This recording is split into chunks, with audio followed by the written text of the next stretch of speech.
Welcome to the Garbage Time Fantasy Football Podcast. I'm Grayson, that's Hayden, that's Jared.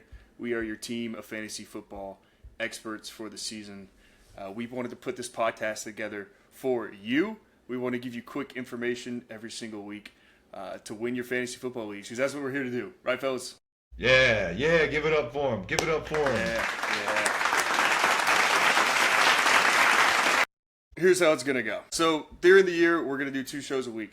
Tuesdays, we're going to update you on waivers and trades, and we're going to update you on the weekend before, the games before. We'll break down news, we'll break down injuries, we'll break down people that went off, guys on your radar. And then Thursdays, that's where we're going to give you our weekly rankings and our start sits for the week. Hayden, what are we doing until the season starts? We're going to give you all the stuff you need to know going into your draft. Which players to look at, rookies that are making noise in training camp, injuries that are happening that maybe flew under the radar, or small pieces of news that are coming out that may or may not affect how you want to think about certain players from a fantasy football perspective. All right, a little bit about us. My name's Grayson. I live in Austin, Texas. I'm an Atlanta football Falcons fan. My favorite player in the NFL goes by the name of Jimbo James Cook, dominant running back from the University of Georgia, NFL rushing leader in 2025. My hobbies include running and playing pickleball. I love fantasy football. I want to help you guys win your league. In my mind, winning fantasy football leagues is my full-time job. Yes. And how successful have you been in that job? What's your ROI? Man, yeah, I think my ROI is good. I've won twice.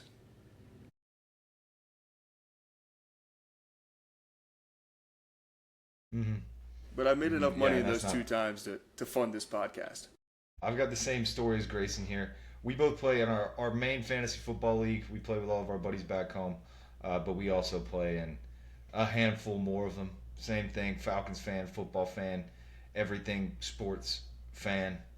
And we want to help you be as good at fantasy football as we are.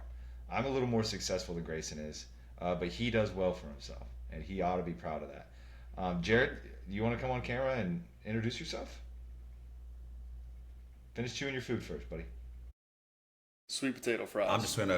Name is Jared, also live in Tampa. That's where I met these boys. I'm going to throw out there, I'm not nearly as knowledgeable about the sport as them. Really don't care as much, but I'm a big football fan in general. But I'm pretty damn good at fantasy football because, honestly, sometimes it comes down to luck of the draft. Sometimes you're not going to... Why are you shaking your head for, Double H? Mute him. Red, mute yourself. I was about to say. You're going to start off our podcast by saying, actually, do it, but it's a fact, though. A lot of this shit don't even matter. Actually, it's all luck. This shit's all luck, so. I just feel like that edgy but not deserves to be said. We just used up our last F word for this episode. Well, if that's not enough, there's a reason we keep the geeks behind the booth. Jared will have no more takes for the entire episode until we get to the red zone. Thank you, Jared. At ease. Thanks, Jared. No, I mean, our goal for this podcast, we want to make the podcast for the regular fellas, for the guys that play fantasy football in your home leagues. You care about it, you want to win, but you don't have hours and hours every week to get together and do your research. So we want to be a quick hitter, give you the information you need, give you things to look out for, maybe give you some good advice along the way. But we just want to be a shoulder to cry on and an ear to speak to. And on that note, let's start quick hitting. Let's start hitting quick. Let's start quick, hitter. It's been a long offseason. A lot has happened since the NFL draft, and I think there's no better way to start this podcast than to start breaking it down. So let's do that right now. Let's talk about the trades that have happened. The first trade, biggest one probably going into the new season, is A.J. Brown, the new wide receiver 1 for the New England Patriots. Kind of started to get sour over there in Philadelphia. Had a little bit of beef with Jalen Hurts and really the whole organization, but more or less forced his way out of there. But last year's MVP runner-up Drake May now gets a real deal wide receiver 1 over there in Foxborough. Thoughts on that one, Grayson? Yeah, I mean, I think obviously you take a 4,300-yard passer last year in Drake May, and you give him one of, if not the most reliable receiver in the NFL. I think it's a match made in heaven. I think A.J. Brown in for a huge year. I think Drake May's in for a huge year. Honestly, I think most of the question marks around the trade go back to the Philadelphia side of it. I think everyone's pretty no doubt that A.J. Brown's going to have a place in New England. But I think how that offense looks without A.J. Brown, who's going to fill the void in Philly? Yeah, something to monitor. I mean, obviously Devontae Smith is the kind of runner-up, the understudy. He's got to step up to the plate. The incumbent. Can he do that? He's a small guy. He's a small guy. It's hard for me to imagine a small boy to take an A.J. Brown type role. What's the size on Mekhi Lemon? Yo, Red, Jared, can you get Mekhi Lemon's dimensions, please? Height and weight. Also, pull up height and weight for Devontae Smith while you're at it. Yes, and make it fast. But yeah, Drake May sitting pretty now with A.J. Brown. They also got Romeo Doubs as a part of that receiving core now. So it should be a bit more fun for him. I think it basically eliminates any other relevancy for any other Patriots pass catcher. I think when Romeo Doubs first went to New England, there was some buzz around him being intriguing, but I think that's all gone. I think A.J. Brown's going to get it all. All right, Jared, give us the Carfax. Yeah, so we got Mekhi Lemon listed at 5'11", 192 pounds. Still not as big as I'd like him to be. Relatively I was going to average. say, not a comparison to A.J. Brown, who is 6'1", 226 pounds.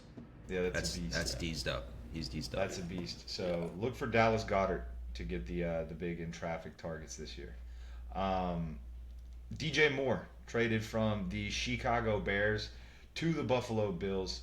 Another story, same division, AFC East. Josh Allen, MVP quarterback, finally getting the first true wide receiver one that he has had since Stephon Diggs was in Buffalo.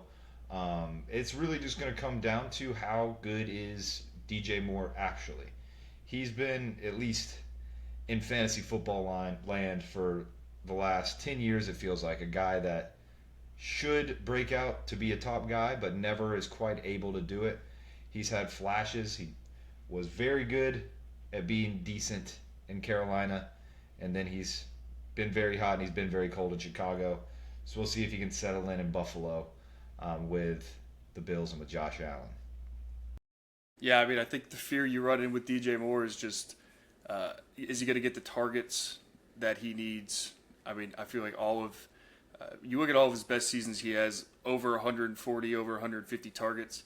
Anytime he's finished within, the top 20 receivers, is he going to get 150 targets in Buffalo? Run first offense, obviously James Cook is going to get his share. Josh Allen's going to get his share. And Joe Brady running that team, they want to run the ball first. Can DJ Moore get what he needs to be a true wide receiver one? I don't know, but it's also baked into his price. You're not picking him in the first 3 rounds. He's a 5th round pick, so I think the risk is baked in. I think he's a good pick where he's going. Yeah, I think he will be an extreme value as long as he doesn't just actually suck at football now. Josh Allen he's the kind of guy he's gonna throw to a guy if he feels comfortable with that guy. You saw it with Stephon Diggs all the time. You kind of saw it peak up with Khalil Shakir from time to time.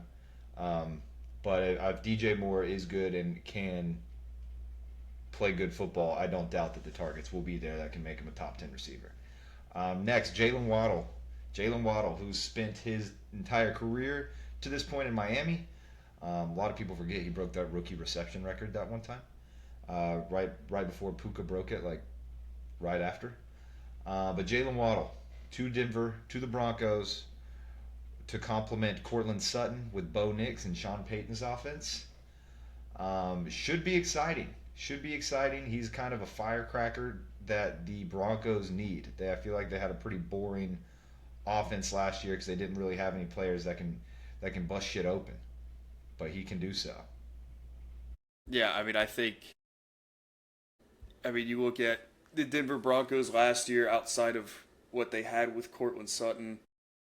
there was a clear need for someone like Waddle to come in. So it's always nice to see that need addressed, like specifically for a player. So it gives you confidence that in Waddle. But I don't know, as somebody that's had Waddle in multiple leagues for the last handful of years, it just feels like he's the worst player to have to root for week in and week out. Even last year when he had all the target share in Miami, apparently, is still like he barely finished the top 24 wide receiver. Week in and week out, you had no idea whether he was going to give you a goose egg or he was going to get you 30 points. And again, this is kind of baked in his price, though. You're not taking him as an elite wide receiver. You may be able to get Waddle in your flex, and if Waddle's in your flex, then hey, those spike weeks might actually win you your matchup. So I don't know if I'm going to have a lot of shares of Jaylen Waddle myself, but I could see his appeal. Every time I think about my experience having Jaylen Waddle on my team over the years, is it feels like every single week is Jaylen Waddle comes out, he's playing decent, he gets hit kind of hard, falls down kind of awkward. It looks like he has an injury where he's going to be out for the year, and then he's out for 2 quarters, pops back up at the end of the third, gets like one more catch, and then game over. So it's like it feels like he's constantly hurt, but never fully like missing big chunks of time. Yeah, I mean, honestly, he has not been relevant since his 2022 season, where he finished, wide receiver 7. I mean, wide receiver 34 and 23, wide receiver 46, and then wide receiver 23 last year. Jaylen Waddle's constantly been a what if every year in the draft, and he stays in the 5th round every single year because of what he could do. But I think leaving the Mike McDaniel offense, or what was the Mike McDaniel offense in Miami, I don't think he's going to replicate that. I don't think he's going to get anywhere near the targets that he would need in Denver. I'm staying away from him, but he very well could end up as a great flex play or even a high ceiling kind of wide receiver 2. Yeah, we'll see what happens. It'll surely make the Broncos a lot better on Madden. David Montgomery, the not long time, but he's been a bruiser in the Lions backfield for basically the entire Dan Campbell era up there. Has been a very, very reliable, high touchdown kind of guy in that offense. Has been traded to the Houston Texans to be what seems to be their bell cow back.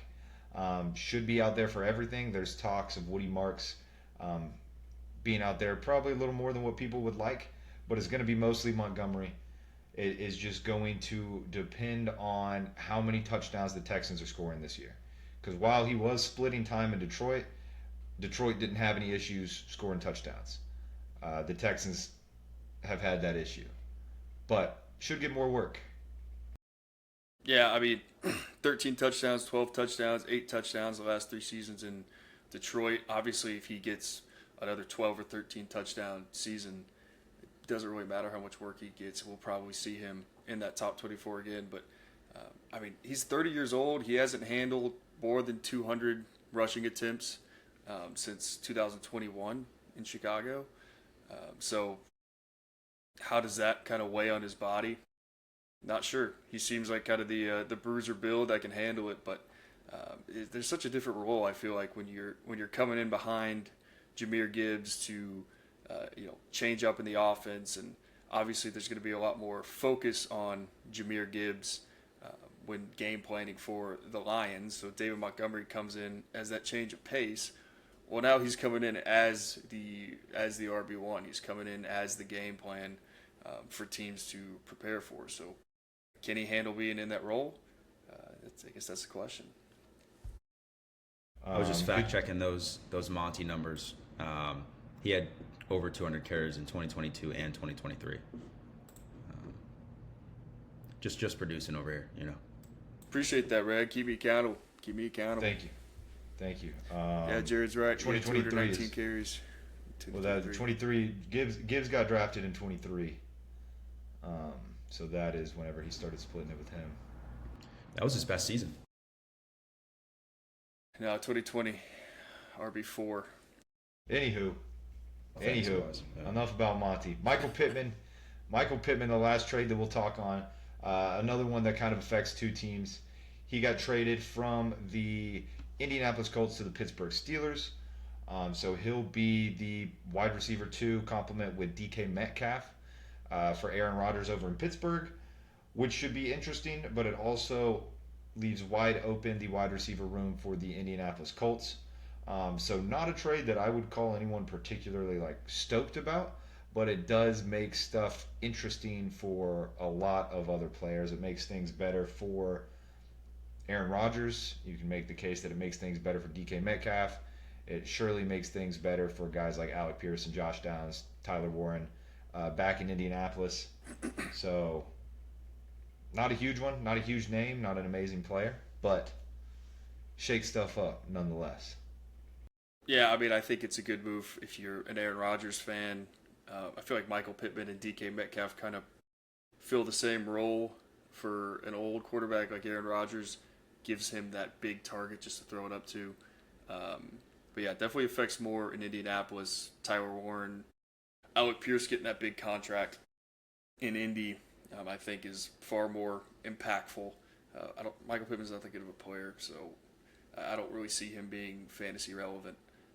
But you're right, touches a lot of people, gets a lot more people to football. Exactly. And on that, which one of these moves excites you the most, whether it be for that player specifically or what it means for an ancillary player that benefited or negatively was impacted? Yeah, I mean, I think it's AJ Brown's the obvious answer because I think there's very little concern in what AJ Brown's going to be able to do with Drake May, but I think DJ Moore's getting overlooked a lot. I think DJ Moore and AJ Brown are in more similar situations than people are giving them credit for. DJ Moore obviously is less proven as an elite wide receiver, and he's kind of less proven as that number one target for a quarterback like Josh Allen. But changing teams, going to a much better offense, a much better situation. DJ Moore, if he's got it in the tank, I could see him being, a true wide receiver 1 in fantasy football if things shake out. So I think give a little bit more credit to DJ Moore. I don't think he's completely washed like people think he is. Yeah, I think the DJ Moore trade as a whole excites me too because I'm a big Josh Allen fan. No question that it will help Josh Allen. But back in Chicago, it's going to give more opportunity to Luther Burden, who I feel like is one of he's been very much talked about by a lot of people this offseason, but for good reason. Extremely exciting player. I feel like he's very similar to a younger DJ Moore, like a disgusting run after catch kind of guy. So it should make him a lot more relevant too. And same thing with all the pass catchers. Those DJ Moore targets that happened in Chicago, there weren't a ton of them, but they've got to be redistributed somehow. So Loveland, Adunze, and Luther Burden are all now very much more interesting. Yeah, I mean, we saw what DJ Moore could do when he entered, a somewhat high-powered offense as, the number one option. I think people give him a lot of flack for how last season went in Chicago, but I mean, he at some point this season was maybe the 4th target for Caleb Williams to look at. Yeah, and he was incredible in Chicago with Justin Fields for that season, I believe it was. Whenever he first got to Chicago, and they started targeting him a lot, it just seemed like he could never get on the same page with Caleb Williams. I think he's a good player. I don't think he is a elite talent, but I think he's now in obviously one of the better he's gotten on to one of the best and most consistent offenses of the last 6 or 7 years. So no question that it's a benefit for everyone involved, which makes it fun. I agree. Look out for DJ Moore. Going off of trades, things that were not trades but trade adjacent, free agency signings. There's some big names moving around, specifically running backs kind of moving around the league. I think the biggest one over the offseason would be Kenneth Walker, Super Bowl MVP, joining the Patrick Mahomes and Andy Reid-led Chiefs. That is nuts. I've always been a running backs aren't worth the money. Don't pay the running backs.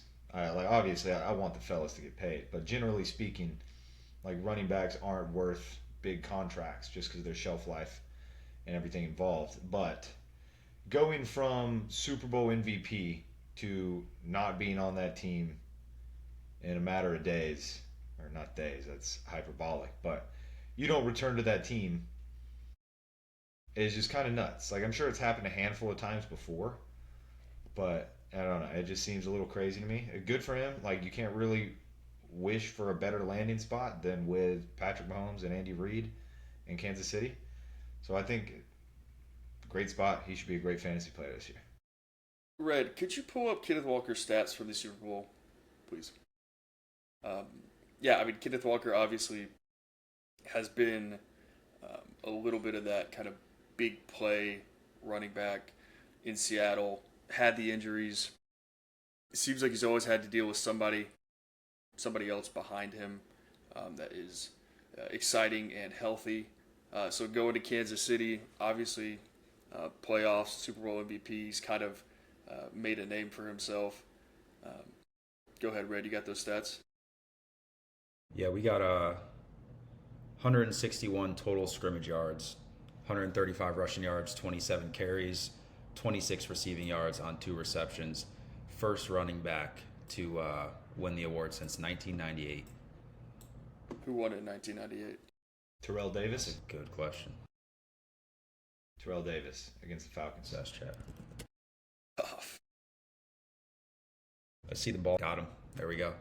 Terrell Davis. Boom. And that's why Hayden hosts the Fantasy Football Podcast. University of Georgia. So, anywho. Yeah, I mean, Kenneth Walker, it's the obvious. He is a dominant, running back, now joining probably the best, most consistent offense in the league. So Patrick Mahomes come back and he's healthy. There's really no downside for Kenneth Walker when it comes to the Chiefs. If Mahomes is kind of struggling with injuries out of the gate, that only benefits Kenneth Walker. If Mahomes comes back healthy and that offense is clicking on all cylinders, that only benefits Kenneth Walker. And I think we'll probably talk more about him when we get into draft strategies, but he's one of my favorite second-round picks if you're kind of building your team around a second-round running back. I think there's not many options better than that. Do you like Walker over Pacheco and the Chiefs offense? Yeah. Yeah. You do? Yeah, I probably like myself over Isaiah Pacheco. I thought they were similar running styles. One's fast and one's not. It's hard to say. One hits nails. I don't even know if Pacheco has had a similar run to anything I've seen. Let me get some respect on Isaiah Pacheco's name, but if you find some stats that want to compare him to Kenneth Walker. I think you don't have to do it right now, Jared, but whenever I'll assign you the homework of just go watch Kenneth Walker's highlights and watch Isaiah Pacheco's highlights. K-Walk is my guy. My team name last year was Walk Him Down, for him specifically. Think about if you had an Aston Martin and then a Toyota Camry pulled up next to it with 4 flat tires. Okay. All right. That's what I would equate the difference between Kenneth Walker and Isaiah Pacheco is. So, nice segue. Terrible question. Nice segue to talk about another terrible question, geek. Stay in the studio. Just kidding, Red. We love you. Yeah, next running back. Making these podcasts for. Yeah, it's true. Next running back we're looking at is Travis Etienne / Travis Etienne Jr. Call me by my name, says Travis Etienne. He goes to New Orleans. He gets a nice chunk of change. Speaking of, let me see what that contract is. Hayden, why don't you tell me what you think about Travis Etienne? Decent ball player. I don't think it is. I feel like it's making bigger news than it should. I mean, Alvin Kamara, he just signed. They reworked his deal, so he's still going to be there. They're not going to not use Alvin Kamara. He's still good at what he does, especially with the pass catching stuff. And maybe I'm crazy. Maybe I'm the crazy one. Maybe I'm a hater because I'm a Falcons fan. But I feel like the Saints offense as a whole, just gets people are too excited about it. Yeah, Too excited. I couldn't agree more. And again, there's not much validity coming from this claim based on our attire and our backgrounds. But I think the Saints offense is highly overrated. I think they're being led by a average at best quarterback, and I don't see the I don't see the appeal of buying into the Saints offense right now, except for the last 3 weeks of last year where Travis Shuck looked pretty solid. Tyler Shuck. Yeah, what did I say, Travis? Yeah. That's all right. Interesting. It's week 1 for the podcast. Interesting, though. Alvin Kamara actually still makes more money than Travis Etienne. Yeah, it's not surprising. I'm sure his last contract was in the 20 mil a year range. Yeah, Alvin Kamara signed a $24.5 million contract, void in 2027, so he's getting paid $12 million this year, and Travis Etienne is also getting paid $12 million this year. But I mean, that makes Travis Etienne the 12th highest paid running back in the league. I don't know. I mean, I watched him play in Jacksonville. He had that great season last year because he got the opportunity, he got the touchdowns. But we also watched him 2 years ago come out and just completely shit the bed when he had kind of all the opportunity in front of him. I mean, he was going as a first-round pick 3 years ago, and he comes out and he's a running back 36. So I don't know. I see a path for him to be a disappointing pick in this year's draft, but but who knows? Could turn it around. I feel like he was just he was also constantly a player in the doghouse in Jacksonville, like with fumble problems or like dropping a pass, doing something wrong, whatever it is. He just seemed like he couldn't get out of his own way a lot of the time. Maybe something about being back home in New Orleans will get that out of his system. I mean, Kellen Moore's a good offensive mind, so if anybody can get him going. Other names to mention in the running back market, I mean, we got Rico Dowdle going to Pittsburgh, filling a hole left by Kenneth Gainwell, who went to Tampa. And then the Aston Martin of running backs, Isaiah Pacheco, takes over for David Montgomery in Detroit to spell Jahmyr Gibbs and be that backup. I think Isaiah Pacheco is an interesting kind of handcuff in Detroit. I think anybody that has that role behind Gibbs would be an interesting handcuff. But do you see him carving out a role like Montgomery did 2 years ago, or like Jamal Williams did? Yeah, I was about to say 3 years ago. However long ago that was. I feel like Jamal Williams is like the poster boy of what like the non-Gibbs back could be in that offense. If they choose to not use Gibbs at the goal line and use Isaiah Pacheco at the goal line every time, there's going to be a lot of goal line opportunities. They're not going to be sneaking it with Jared Goff too often. So I mean, he'll be valuable, but he will probably end up being a touchdown or bust kind of guy. But he should be a better bet than most guys who will be kind of on waivers at the end of the bench to score a touchdown most weeks. Yeah, I mean, I could see him staying on waivers pretty much all year long, and then the guy you're playing picks him up for 1 week and he scores 2 touchdowns, and then you never trust Isaiah Pacheco again, and you never play fantasy. That's how you lose guys in your leagues. Those soft-minded men. They That's get true. one bad Isaiah Pacheco week against them. They're gone. Good times make soft men. That's true. What'd you say in that Instagram caption, Red? If you want hard, you got to do hard things. If you want to be hard, eat dog food. Hard. What was it? Hard body. Something about if you want to get something you never had, you got to do something you never did. Was it that one? Yeah, that's what it was. We'll clip that in the description for Denzel Washington quote. Interested. Denzel. Mike Evans, Tampa Bay, from one bay to the other. How about that? Yeah, from one bay to the other. Quite a trip he made across the country. But that opportunity for him in San Francisco keeps getting better and better. With Ricky Pearsall being injured. Jared, mute yourself unless you're about to talk.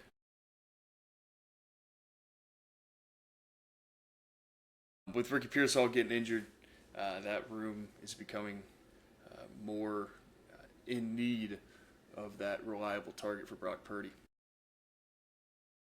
Yes, Mike Evans, future Hall of Famer. Definitely the best receiver that Brock Purdy has played with in San Francisco now. They just got Deebo Samuel, re-signed him. Brandon Ayuk's off the rocker, and everyone else is hurt. So it's going to be Mike Evans, Deebo, and Christian McCaffrey catching the passes. Kittle, whenever he gets back from injury. Should be a big year. Very exciting for Mike Evans. It's going to be one of those trades that it's like should be good for fantasy, but should be even better for the actual football team. So I think that'll be fun to watch. I've always liked Mike Evans as a player, and I like now that he is on a team where I feel better cheering for him.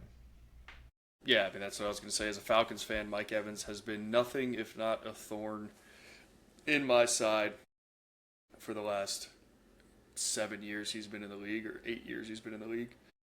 Longer than that. What did he get drafted? 2014? I mean, he had what, 11, his first 11 years in the league were 1,000-yard seasons? Got drafted in 2013, 2014? 2014. First round, 7th pick. Thank you, Jared. What college? A&M, buddy.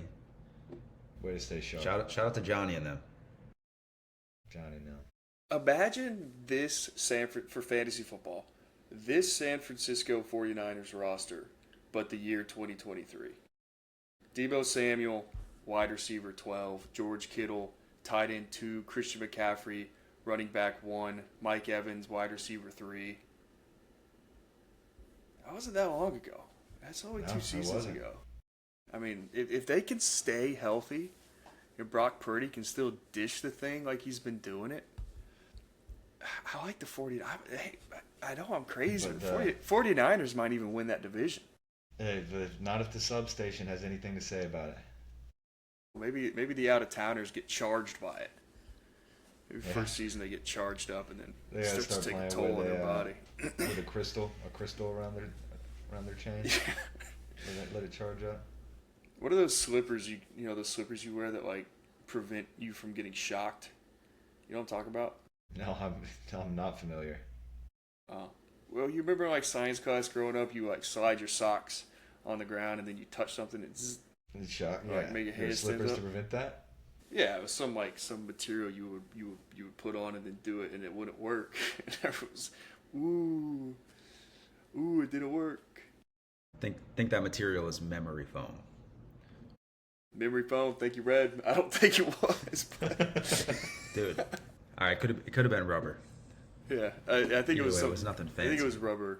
Yeah, I think it was like to prove that rubber isn't a conductor of electricity, and if you're ever driving in a thunderstorm, you'd be fine because the rubber. Kyler Murray is now a quarterback. Kyler Murray is a quarterback now for the Minnesota Football Vikings, sharing the starting quarterback duties currently with number 9 J.J. McCarthy. What's your thoughts? Kyler Murray is better than 9.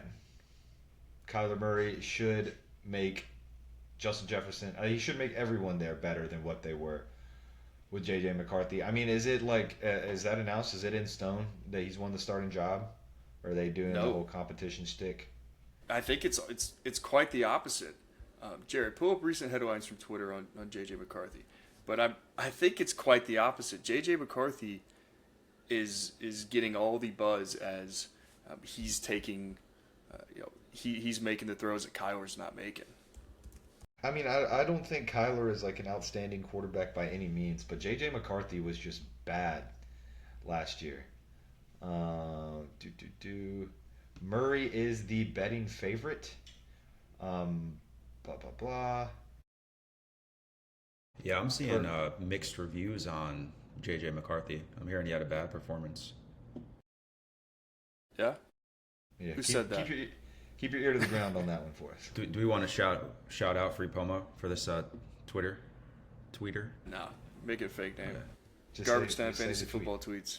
Yeah, J.J. McCarthy off to a rough start. 8 snaps, 0 for 3, picked off by Blake Cashman. Yeah, I like Kyle. I like Cashman's. Cashman's a dog, though. I was What's having going to happen? Go ahead, Producer Red. I was gonna ask, what's gonna happen when GTA 6 drops and Kyler Murray's supposed to be starting that Sunday? That's what I want to know. Yeah, he's gonna pull up lame one day, and JJ's gonna have to step in for him. I think K1's going to start, and I think he should start, and I think that's good for everyone involved. I think Kyler Murray will surely start. I was having this discussion with someone the other day, but Kevin O'Connell is obviously kind of looked at as one of those like quarterback gurus in the league. Him and McVay. If they get their hands on a quarterback, they're going to do something with it. Does that change?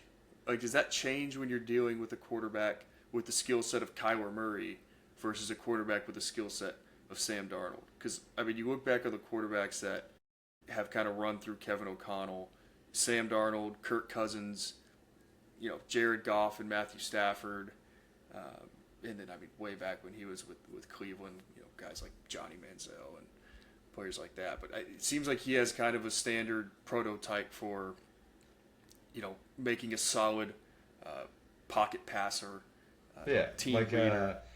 An elite processor is what it seems like he's had the most success with. Whereas I feel like where Kyler Murray thrives is his ability to improvise. That's where he was at his best in Arizona whenever he had his best years, and then obviously back in college. I mean, I think he's still good at I think Kevin O'Connell especially is good enough to make something out of a talent like Kyler Murray. I think Kyler Murray will look as good as he has looked in years. Yeah, I agree, but I think instead of assuming that any quarterback that Kevin O'Connell works with can turn elite, I think it's just the system that he runs in Minnesota is very quarterback friendly. Obviously, Justin Jefferson obviously helps with that. So I don't think he turns, kind of like what you said, I don't think he turns Kyler Murray into anything that Kyler Murray hasn't been before.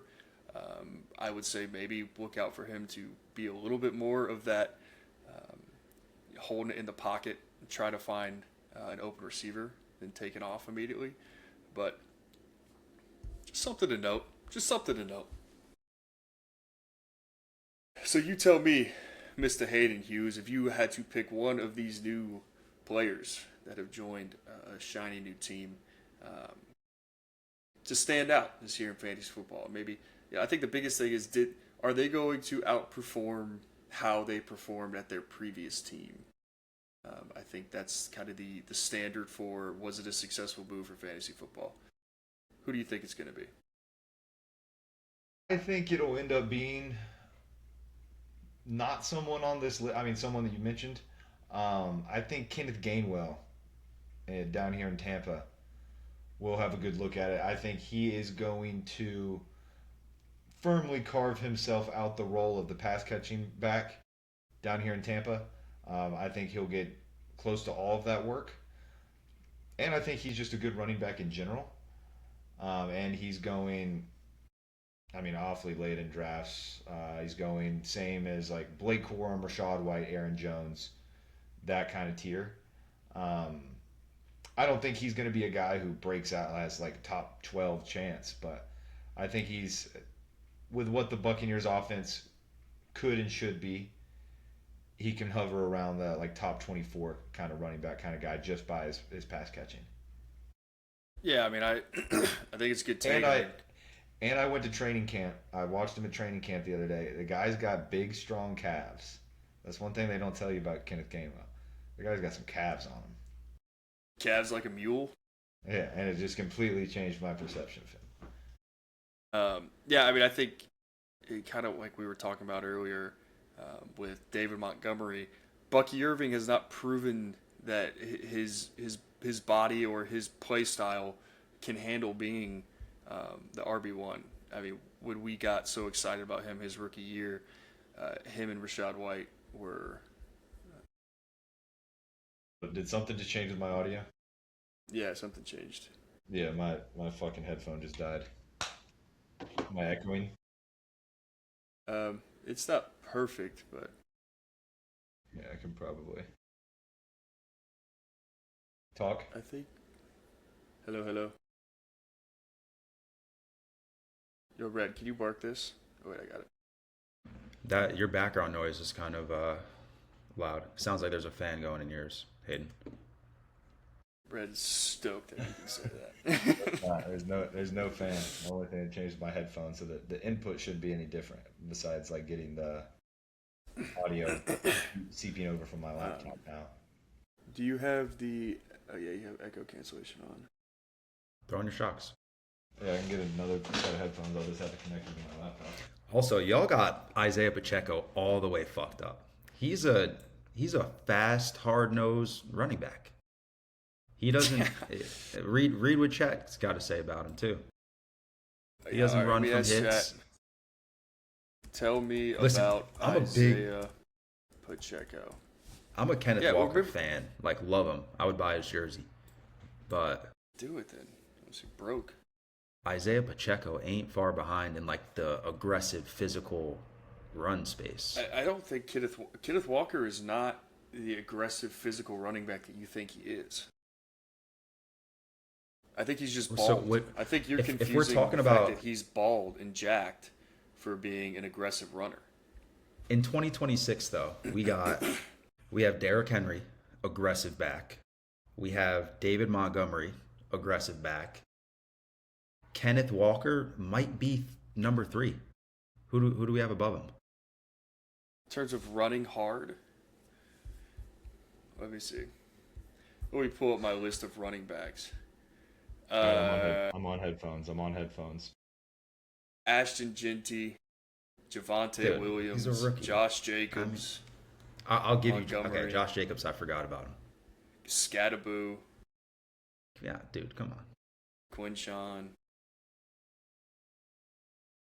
Pacheco stinks. Get over it. Go buy a Pacheco jersey if you like him so much. I'm going to repeat my take about Bucky. Yeah, I held back my Kyler Murray slander too. I'm not a fan. All right, you muted, Jared? Yeah, we're good. Bucky Irving. Yeah, I mean, I think with him, the thing he's got to prove is can he handle being the running back one for a team? Can his body handle it? Can his play style handle it? It seems when he is most effective and he's really turning into kind of that elite running back, it's when he's had another player to either split carries with or to have a more specific role. Obviously, last year we saw him miss a majority of the season with injury, and then he was solid when he came back, but he was still hovering around that 50% of the snaps. So if they're running 50-50 with Kenneth Gainwell and Bucky Irving, I don't see why they both can't be valuable. Yeah, I'm with you, man. Cool. Well, that's free agency. That's trades. Those are guys that have moved around teams that you need to be aware of. Obviously, as that continues to change, we will continue to give our flaming hot takes about them. Other offseason news, the thing that we all hate about fantasy football, the thing that makes us stay up late at night, injuries. Had a handful of injuries from last year, rehab over the offseason, but unfortunately we still have some guys that are going to be lingering into the season. So we put a list together of some guys to watch out for and kind of when their return is going to be. Starting off with the darling of the league, Patrick Mahomes, had that ACL injury late in the season last year. Last news we've seen is expected to fully be cleared for camp. What's your concern level on his injury with his play style? Not very high. I mean, from a fantasy asset kind of perspective, bad, very bad. I mean, Mahomes hasn't been great for fantasy in a few years anyway, but the ACL will probably make him a lot more hesitant to run. So that takes away any kind of rushing that he's getting out of it. But obviously, having Patrick Mahomes on the field helps everyone around him. So helps Kenneth Walker, helps the receivers, helps Travis Kelce cling on to relevancy. Overall good thing, but I won't be looking to draft Patrick Mahomes in fantasy football. Yeah, I mean, I agree. Obviously, if you look at Mahomes when he's at his best, when he's at his best, he's throwing for 300, but he's also running for 40, 50 a game. So I don't think he has the weapons to throw for 300, and I don't think he has the health to run for anything substantial. So I'm kind of with you. But it does, what's hard about a guy like Mahomes is, I mean, he's the 3, 4, 5, 6, 7, 8, 9, 10th quarterback. Oh, excuse me. Let me fix this.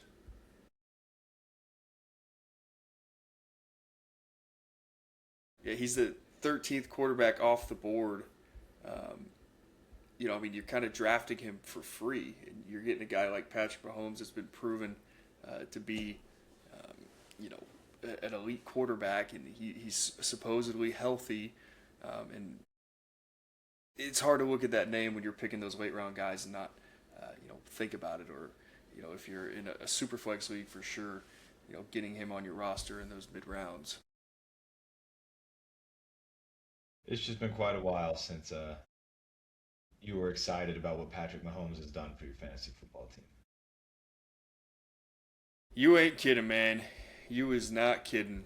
All right, who else we got? We got Daniel Jones, Danny Dimes, the comeback kid, the Colts quarterback who had the Colts at one point the best team in the NFL last year. I mean, they started 8-0 or 8-1 or something crazy. Red, could we get some help there statistically how the Colts started? Started as one of the best quarterbacks in the league, both in fantasy and just for the game. His value as a quarterback has always been, can he run? Can he get you an extra 40, 50 yards on the ground? Hard to say coming off an Achilles injury if he's going to do that again. But Daniel Jones is obviously the quarterback you want to have back there for guys like Alec Pierce and Tyler Warren. Agreed. Okay.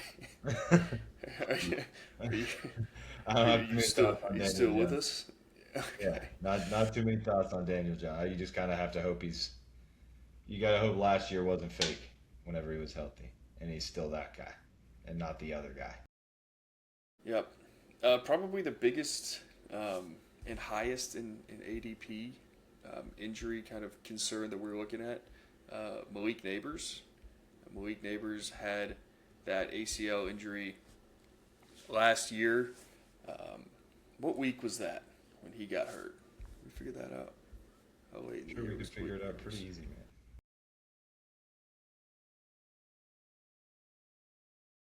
Week 4 of last season.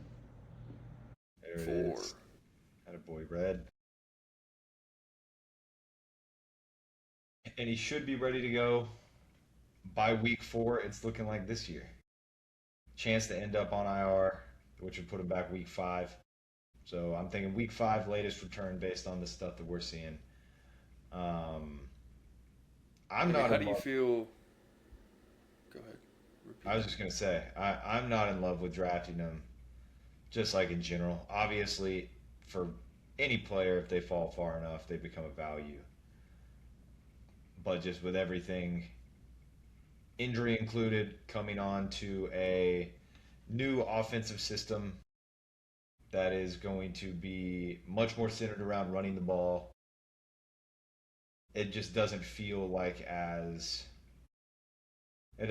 exciting. Like, even if everything was perfectly healthy, I wouldn't have Malik Neighbors super, super high up on my board. Obviously higher than I do have him, but a lot of changes to the offense and scheme in general, I think, will be working against him from a fantasy perspective. Yeah, I mean, people, I think they remember the, 40-point game he had early last season against Dallas, and they kind of attribute that his whole season would have gone that way because he got injured so early. But we don't know. He missed a whole year of football. We don't know what his year would have looked like last year. We don't know how he would have played with Jackson Dart. There's a lot of, I feel like, certainty with Malik Neighbors that he is a top-tier guy, but I think he still has to go out there and prove it. again, even though he did do it his rookie season.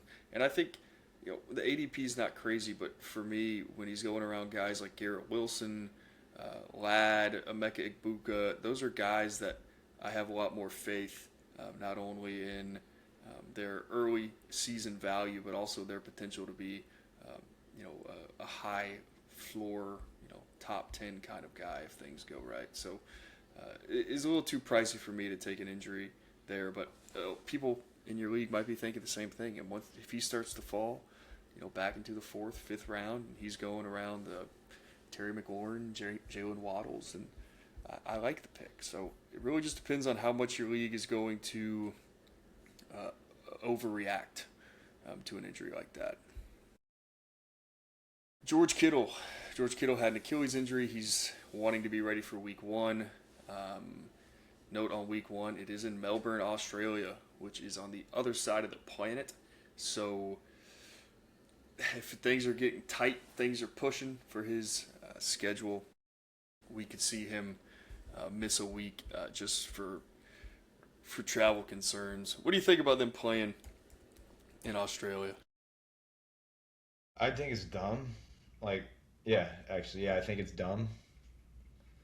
It doesn't do anything for me. I don't care whether or not it's in Australia. It screws all of the players, screws everyone involved. I guess cool for people in Melbourne, cool for Melbourne NFL fans. What time is that game going to be at? It's at 7 p.m. here. What time is it going to be in Melbourne? So it's going to be 10:35 in the morning over in Melbourne. It'll be 8:30 p.m. Eastern time. Yeah, so it's like not only are they, forcing them to go to Australia to play a football game and spend 2 days in the air flying there and back, but they're also playing a 10 o'clock game, when they're there. So yeah, I don't get it. I didn't know Melbourne, Australia had such an NFL passionate fan base that we had to put a game over there. But I get growing the game for a business perspective, but I do think it really I would be pissed if I would have been in the league. If I were in the league, I'd be pissed about that kind of stuff. They're lucky I'm not there. Kyle Shanahan had some stuff to say about the game too. Doesn't see any pros for his team. Didn't see any pros for his team having to take a 19-hour trip to play some football. Yeah, it's nuts. That's Shanahan. He's going to tell you how it is. What do you think about George Kittle and his ADP, where he's going? He's going right after Dalton Kincaid and right before Gadsden in LA. How do you feel about that? Obviously his injury is baked into his price when he's being selected as the tight end 10. He's an elite tight end when he's on the field, but with that injury, how are you feeling about kind of where he's going? If we get a little closer and it looks like he's going to be ready to go week 1 or week 2, I'd be happy drafting him and streaming someone else for a week or 2. Because whenever he is healthy, he has always been a tight end that you want in your lineup, top 3 guy. And especially. So I've heard you make the take before. You'll never draft 2 tight ends. You'll never draft 2 quarterbacks. A situation like this, is this a situation where you might consider drafting George Kittle and then hitting on a late round guy like Isaiah Likely or Britton Strange or something? Yeah, in a situation like week this. 1, week 2. Yeah, the situation like this, it was if I were to draft George Kittle at his current cost, I would probably just spend my last pick of the draft on if I probably will stay away from George Kittle if he's going to be out 3 weeks or more. But if he's getting back week 1 or week 2, then I'm fine with throwing a random streamer in there, hoping to get, truthfully, anything but a goose egg from a tight end for the first week or 2, and then hopefully I am full speed ahead with Kittle for the rest of the year. Yeah, I agree. It feels like you're not drafting 2 tight ends at that point. It feels like you're drafting Kittle and then you're streaming the position. Yeah, you're not committing anything to. I might not even. I might not even draft a second tight end. I might just draft Kittle. Yeah, Dave. Run it out there with 10 guys. Playing, yeah, I'll pick off. I'll grab someone off waivers and go about my business. Yeah. I think, we'll get into more draft strategy later, but I think the issue with that comes into when you might draft a Kyle Pitts or someone in the top 7 rounds, and then you still grab a guy like George Kittle.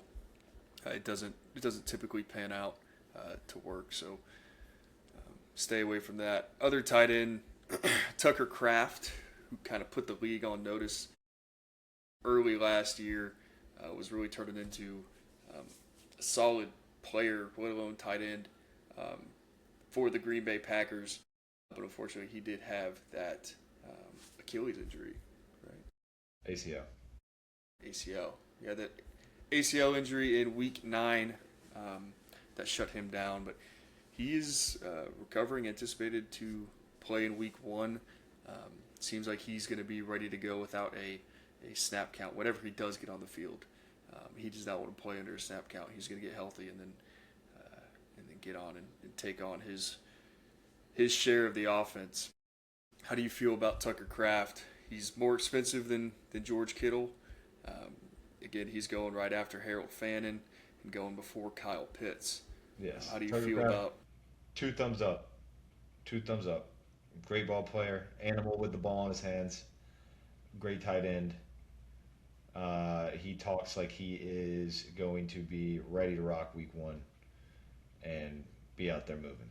I think he avoided. They didn't put him on the pup or anything, so he's good to go. Yeah, I like Tucker Kraft. I think he's a great value.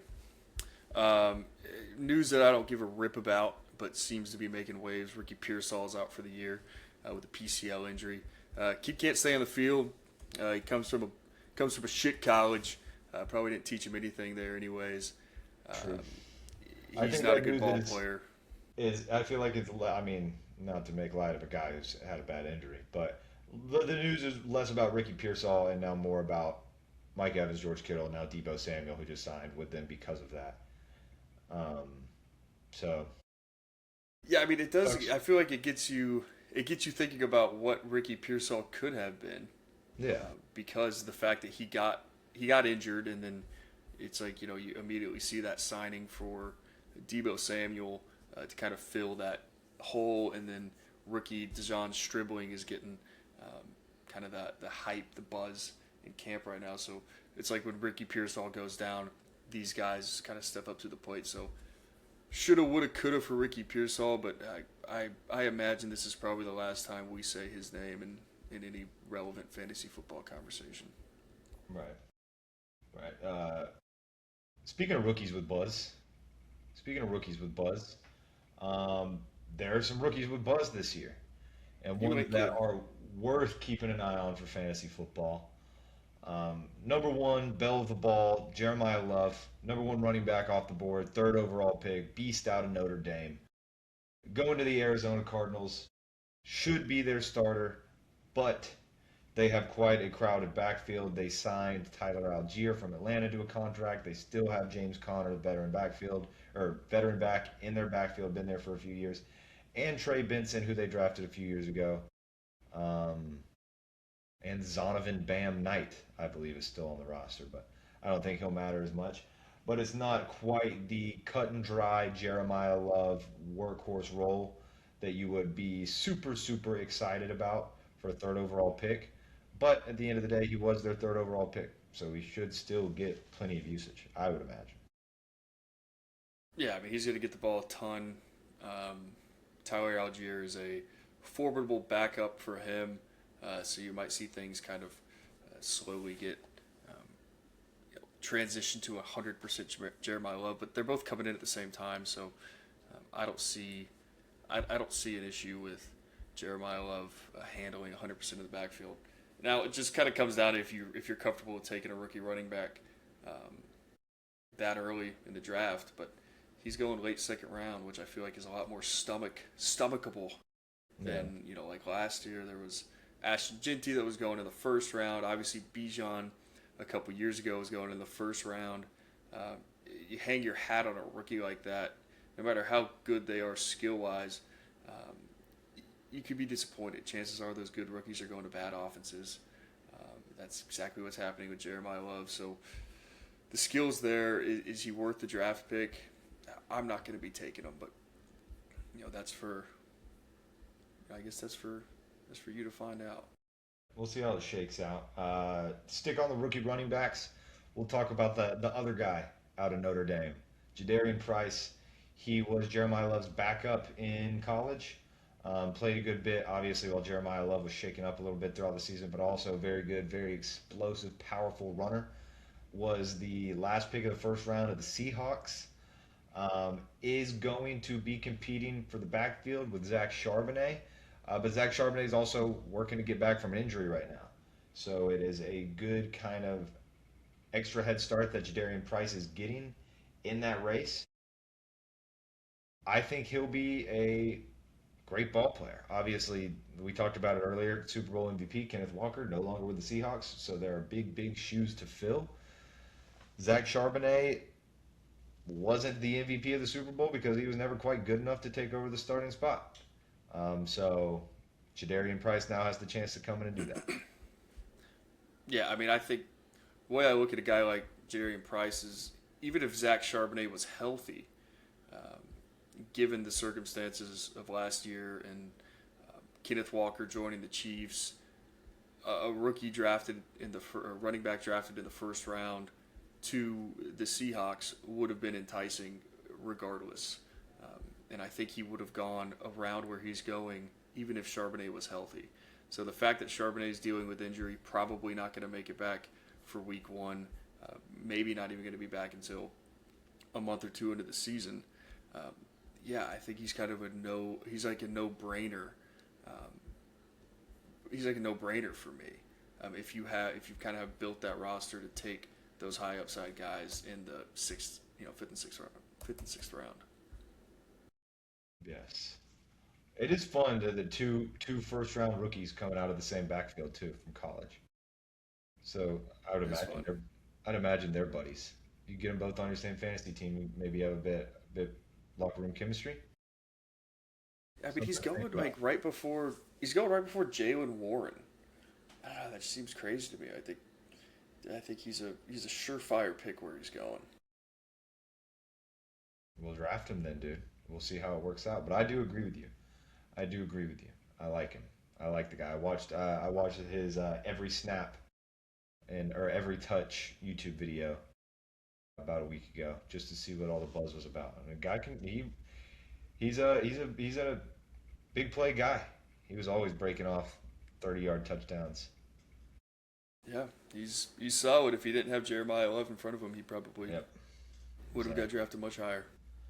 On to the receivers that are making some waves. There's kind of three big ones that were drafted towards the beginning of the draft. Carnell Tate, who was the first receiver off the board, is going to the Titans to be hopefully the number one target for Cam Ward, who was last year's number one overall pick. New regime there, new offense, new everything. So hopefully they're able to turn things around. Cam Ward has a real deal great receiver to throw the ball to now with Carnell Tate. Incredible route runner, incredible athlete. Was never the number one wide receiver on his own team depth chart in college, which is always funny with the Ohio State guys, is you get these really, really good receivers who come into the league, but there is always a generational receiver who they share the roster with in Ohio State. So a lot of people weren't super familiar with Carnell Tate because Jeremiah Smith was the guy who gets the shine in Columbus, but should be interesting. I don't know if I love him this year for redraft just because I got to see the Titans be good first, but I feel like a lot of people feel that way, and that could make him a pretty good value.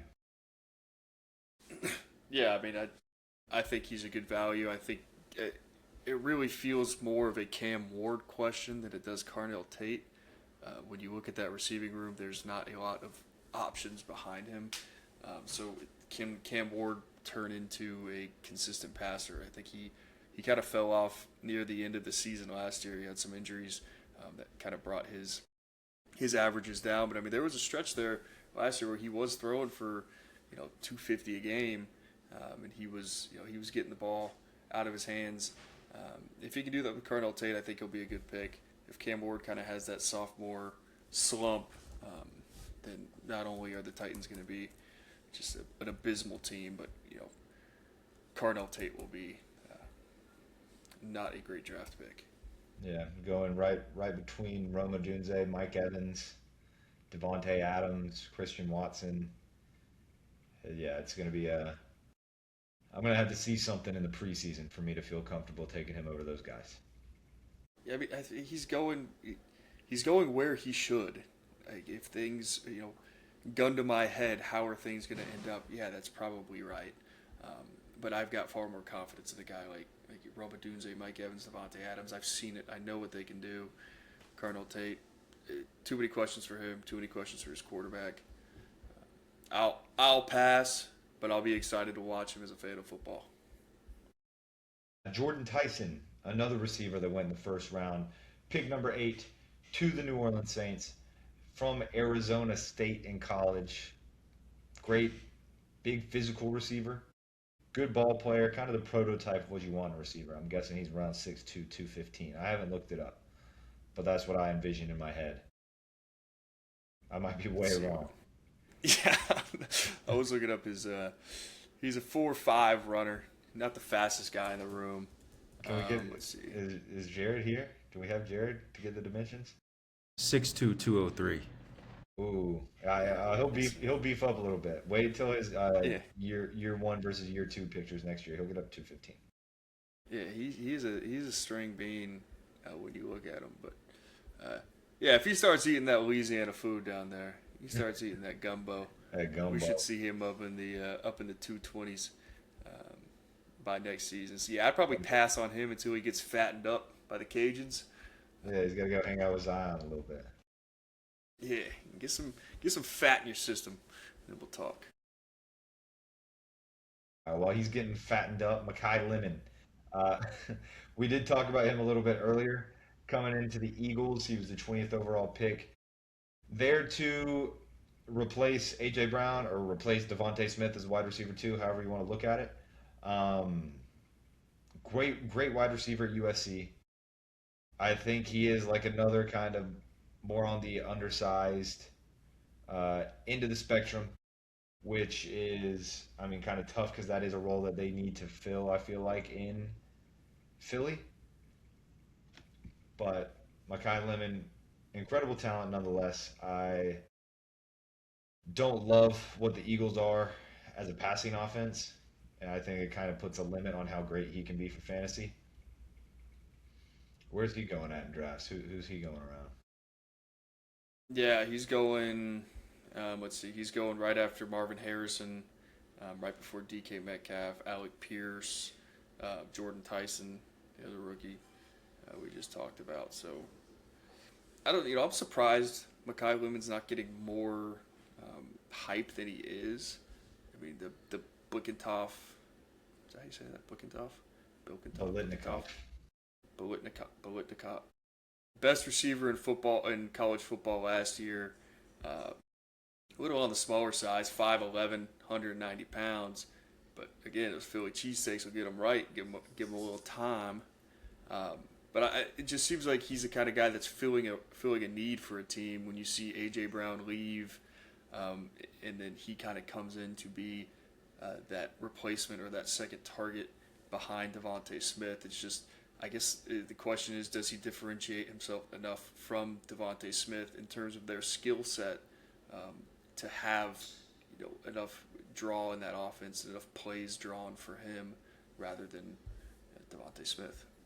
I know he's primarily a slot guy. Devontae Smith primarily on the outside. So hopefully they're able to complement each other well.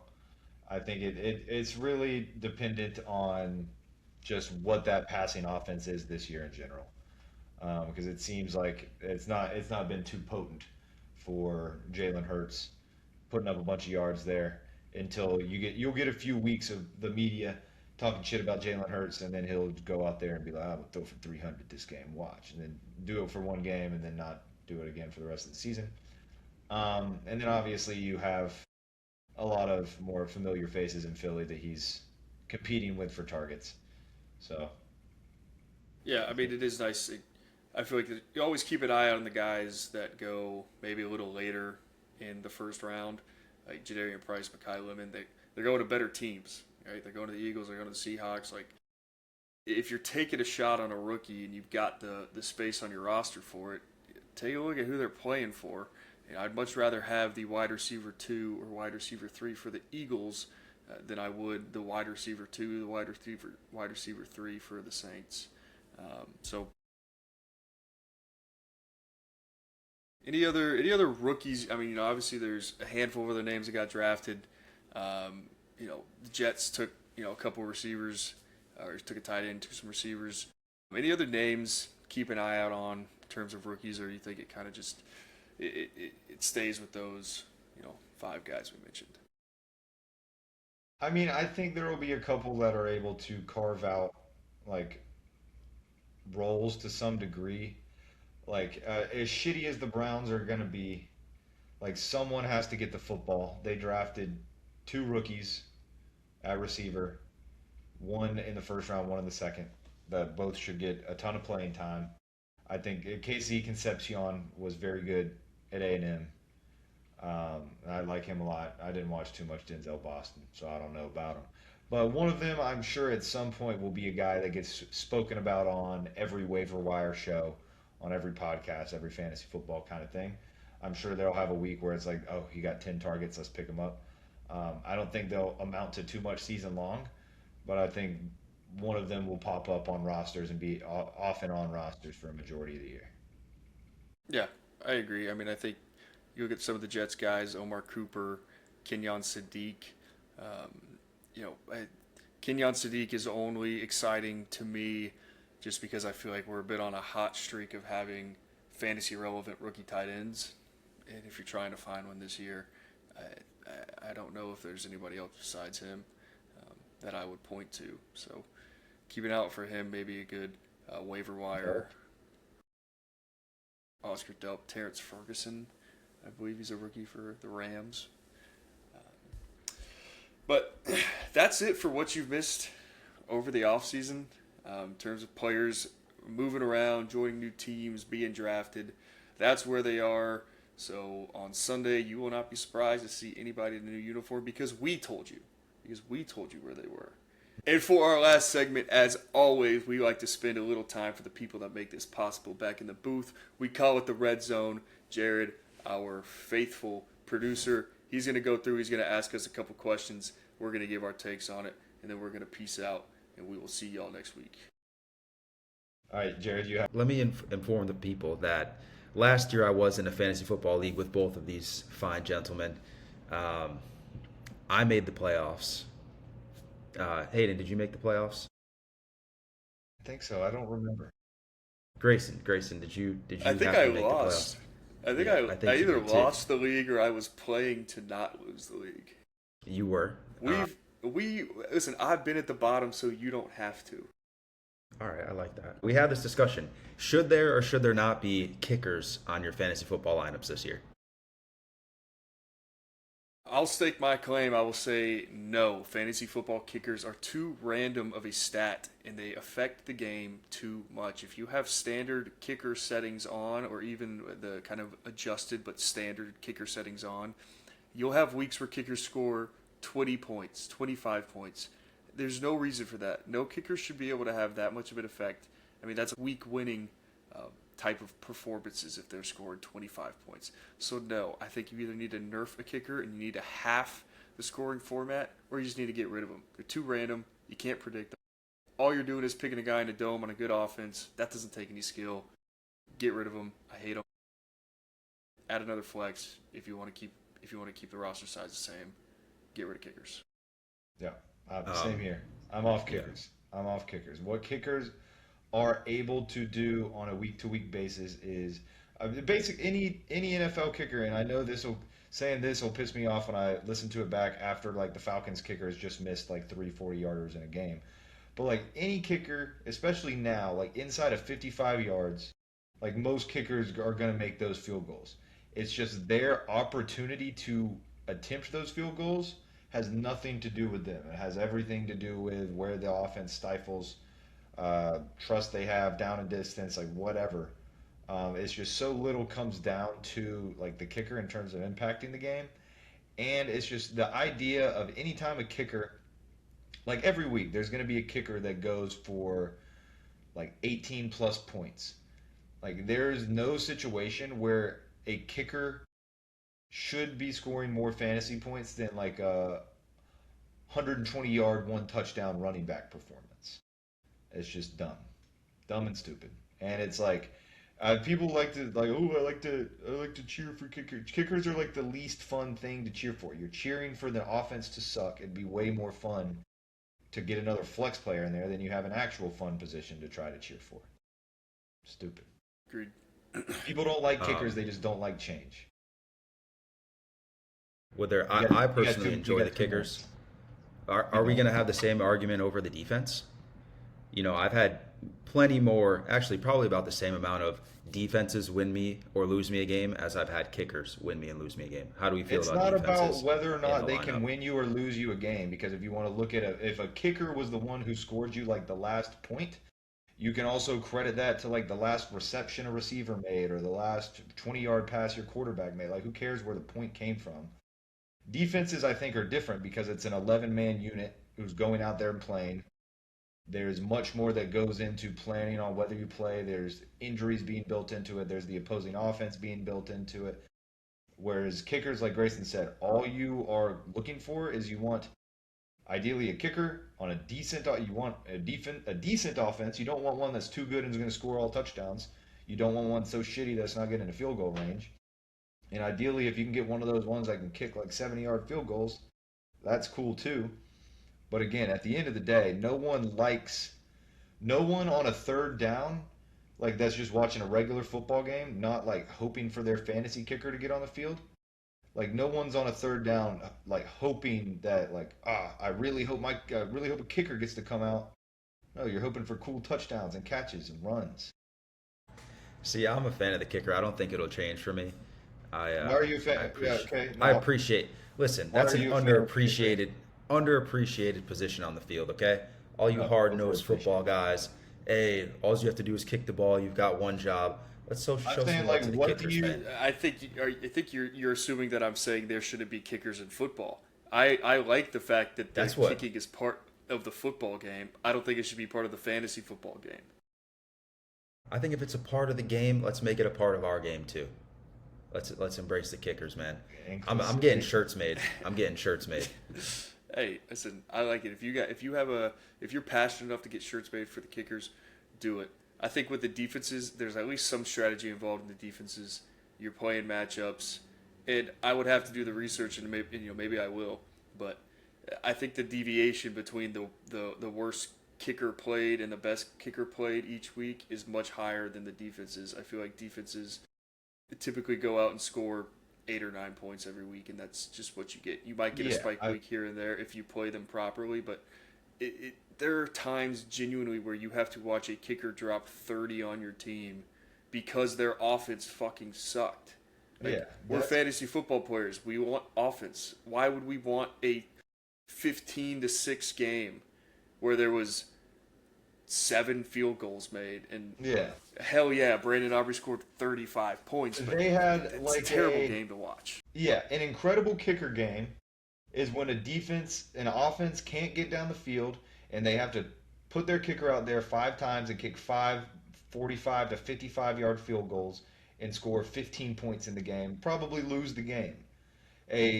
Whenever a defense in fantasy football has a weak winning performance, is because they shut the other team out, got a pick 6, 4 sacks, and 2 recovered fumbles. Like, they actually won their team, like, quite literally are the reason their team won that football game that day.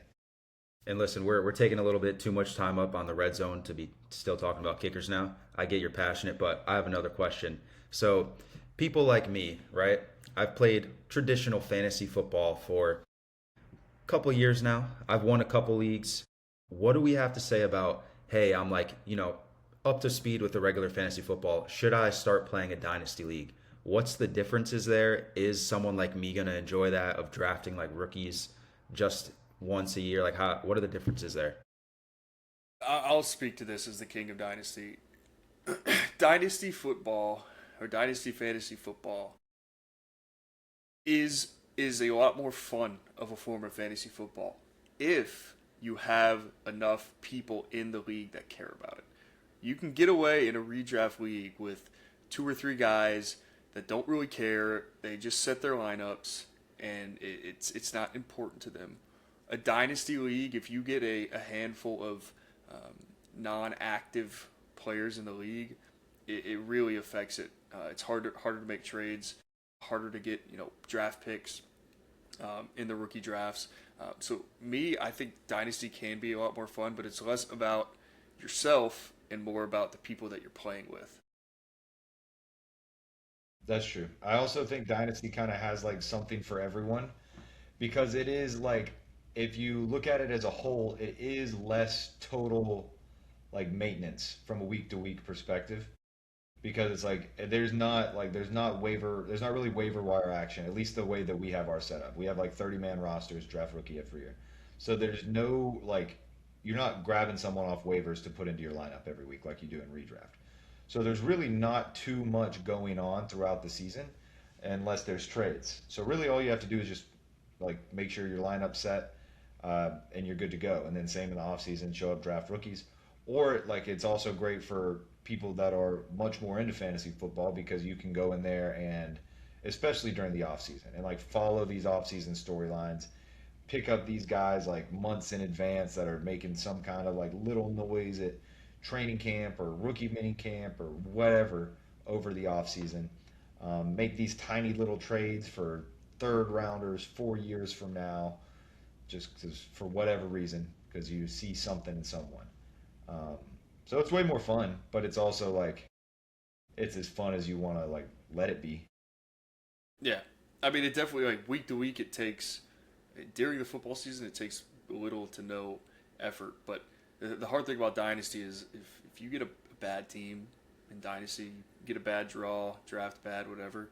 It's hard to stomach the fact that all right, this is my team. Like this is my team for the next 5-10 years, unless I have to do something about it.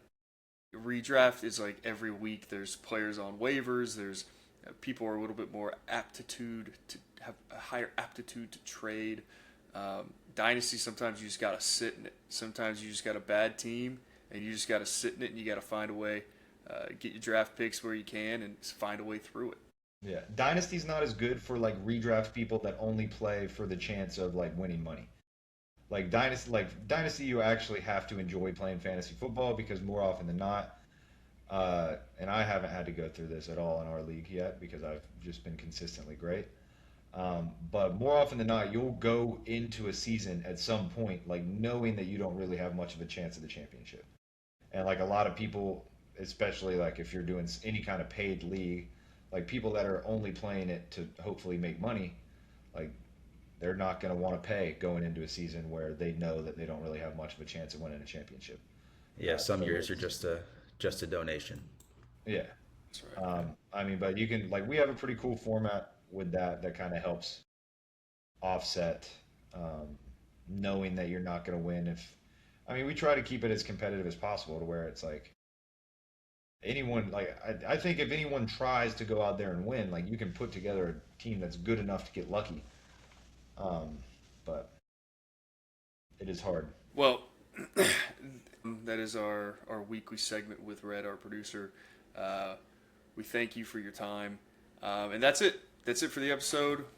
Next week, we'll be coming at you with our positional rankings. We're going to give you running backs, receivers, tight ends, and quarterbacks. We're going to give you our rankings for the season. And then after that, the following week, we're going to give you draft strategies. We're going to do a mock draft together. We're going to get you set up for those fantasy football drafts. That will be coming at the end of August. Thanks for tuning in. You can find all our socials, Garbage Time Fantasy Football. Drop comments below. Drop comments in our posts. Ask questions. We'll answer your questions on here or answer your questions on our socials. But thanks for spending your time with us, and we're looking forward to the season.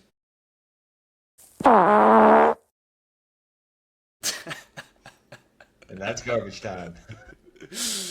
Peace.